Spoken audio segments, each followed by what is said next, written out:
ఈ మధ్యకాలంలో మరి మార్పులను వచ్చాయి తిరుమలలో? చాలా మార్పులు వచ్చాయి. పోయిన ప్రభుత్వం కంటే ఈ ప్రభుత్వం చాలా మార్పులు చేసింది. బ్రహ్మాండంగా ఉన్నాయి ఫెసిలిటీస్. ప్రసాదం గానీ, లడ్డు గానీ, దైవ దర్శనం గానీ, ఇక్కడ ఆధ్యాత్మికంగా గానీ బ్రహ్మాండంగా ఉన్నాయి. ప్రధానంగా మీరు గమనించిన మార్పులు ఏంటి అసలు తిరుమల ఈ మధ్యలో? లడ్డు, అన్న ప్రసాదం, క్యూ లైన్ దర్శనం, జవాబీతనం అంటే మనం అడిగితే రెస్పాన్స్ గా జవాబు ఇవ్వడం, అలాంటి మార్పులు చాలా జరిగాయి. దైవ దర్శనాలు గానీ, అధికారులు గానీ చాలా స్పందన ఉంది. బాగా పట్టించుకుంటున్నారు, బాగా చేస్తున్నారు. తెలుగుదేశం ప్రభుత్వం బాగా చేసింది. ఇలానే చేయాలని కోరుకుంటున్నాను. చంద్రబాబు నాయుడు గారికి ధన్యవాదాలు. గోవులు చనిపోయని చెప్పి దాని గురించి ఉంటారు.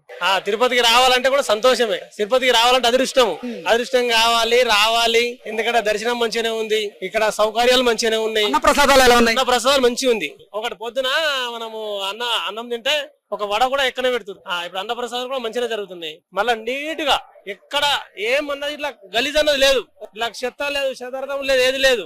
ఎప్పటిదప్పుడు మంచిగా సాపు చేసేస్తారు. రూములల్లో కూడా ఎప్పటిదప్పుడు సాపు చేసుడు. జగన్ అప్పుడైతే మేము అప్పుడు వచ్చాము, చాలా ఒత్తుడం ఉండే దర్శనంకు. ఇప్పుడు ఒత్తుడం లేదు, ప్రశాంతంగా పోతుంది. మంచిగానే దర్శనం.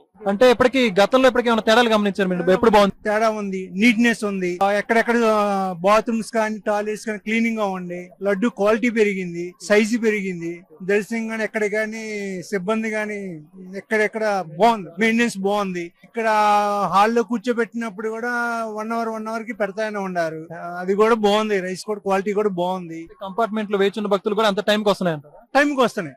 డిలే ఉంది అక్కడ? అక్కడ డిలే ఏం లేదు, మెయింటెనెన్స్ బాగుంది. చాలా మంది వచ్చి మీకు హెల్పింగ్ వస్తున్నారు. ఏం తెలియపోయి మేము ఉన్నామని చెప్తున్నారు. అది చాలా బాగుంది. లాస్ట్ టైం కానీ ఇప్పుడు పర్వాలేదు సార్, ఇప్పుడు చాలా బాగుంది, ఇంప్రూవ్ అయింది.